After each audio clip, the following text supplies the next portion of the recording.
inyong props o gisuot. Basin pohon guys.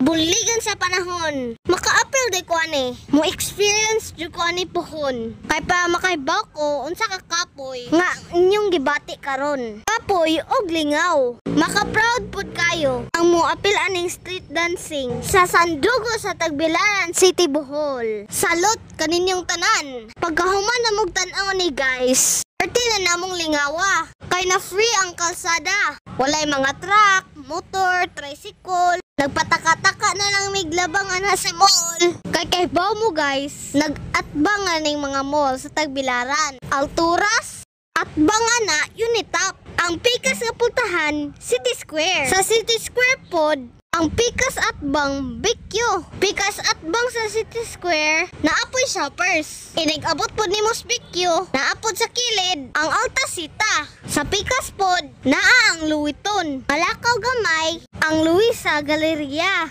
O diba, naatanan? Sa city ang imong kinahanglanon. Ang problema dyan ani guys, umupuyo kag syudad. Kinahanglan na kay daghan kwarta. Kay matintal juga sa palitonon. Mao nang lingaw mig hapon guys kay nagsursuri laming tulo. Nangaon mig street food sa City Square for the first time. Sige ra mga good mig lakaw-lakaw guys. Pero kuyog akong papa. Ning akong papa makuyog, bawal na mo makaon og street food. Kadi man siya ganahan mo kaon na. Pero kami, oy paborito na mo. Maayaw gali. Akong mama kauban, mintaha ni akong mama, kuyugan, kay maka-experience me, og mga pungko-pungko nga pagkaon. Kay anad man ni akong mama, kay batang Cebu ba yan eh. Mao nang gipa-experience pod mi niya, og unsa nang mga pagkaon sa street food. So dining dapita guys, nagpusing-pusing jud ko. Kay free ba yami dirig dapita. Upoy panghawa sa nga tanan, contingent sa Sandugo.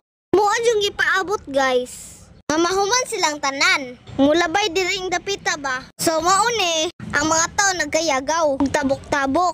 Nalingaw jud ko ani guys, kay picture dito, picture dire. Unya nabi akong ate ani guys, nasa akong kilid. Wa siya ning apil og picture. Kang iyang atar murag pangbalay. Nag short ag t-shirt. Unya kay ako nakaporma man ko. Iram pa po di ang paborito nga sa nina. Siyempre, paborito nina ko. Kay bago baya, so muna din ni guys, nagabian may pag-uli. Karon nagsakay may jeep pa uli. Gikatawan ko sa akong ate ug mama. Kay perte na akong panggunit. Kusog kayo magbadagan ang driver, oy. Mura mig ilupad. Unya, napoy tang butso, kusog kayo matingog. Mo nang perte na akong lingawa. Nga naka-experience ko ani guys. So this is it, buyers!